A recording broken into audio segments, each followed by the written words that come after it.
ভিডিওর টাইটেল দেখেই তো তোমরা আজ বুঝে গেছো যে কী নিয়ে ভিডিও করতে এসেছি। আসলে আজ না সেরকম কোনো ভিডিও করা হয়নি, তাই তো ভাবলাম যে একটু নারকেল ছিল বাড়িতে, তাই নারকেল দুটো তো নষ্ট হয়ে যাবে, তাই একটু পিঠা তৈরি করছিলাম। আর এই পিঠাগুলোর রেসিপি তো ছাড়তে হবে, তাই কিন্তু ভিডিও করছিলাম। আর সোনা বুড়ো না সারাদিন ধরে অনেকটা দুষ্টুমি করে, সত্যি ওর দুষ্টুমিতে আমি পাগল হয়ে যাই। মানে ও যে নিজে কী করবে তার কোনো ঠিকই নেই। আর সবথেকে বড় দুষ্টুমিটা হচ্ছে ওর এখন, যে জল পেলেই না যে কারোর গায়ে মেরে দেবে। এত বোঝাবো তাও কিছুতেই ও বুঝবে না। আর এখানে তো পিঠা বানাচ্ছি, একেতে অনেকটা দেরি হয়ে গেছে, আর ও না দুষ্টুমি করেই যাচ্ছে, ওর কারণে আরও বেশি দেরি হচ্ছে।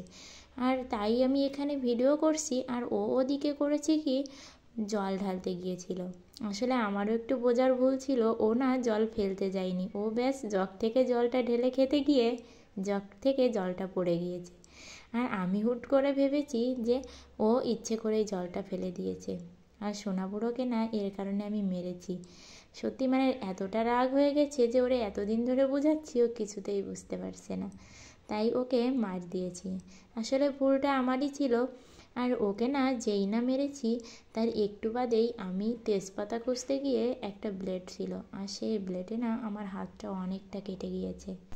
আসলে না তখনই আমি বুঝতে পেরেছি যে আমি সত্যিই ওকে মেরে ভুলটা করে ফেলেছি। আর ওকে ঠিক যে হাত দিয়ে আমি চট দুটো মেরেছিলাম না, ঠিক সেই হাতের আঙ্গুলটাই কেটে গিয়েছে, আর অনেকটা ডিপ হয়ে কিন্তু হাতটা কেটে গিয়েছিল, কিছুতেই রক্ত বন্ধ হচ্ছিল না।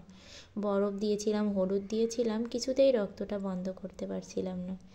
আর তোমরাও কেউ আমার মতো এরকম বাচ্চাকে মেরো না, একটাই অনুরোধ। ভিডিওটি আজ এ পর্যন্তই।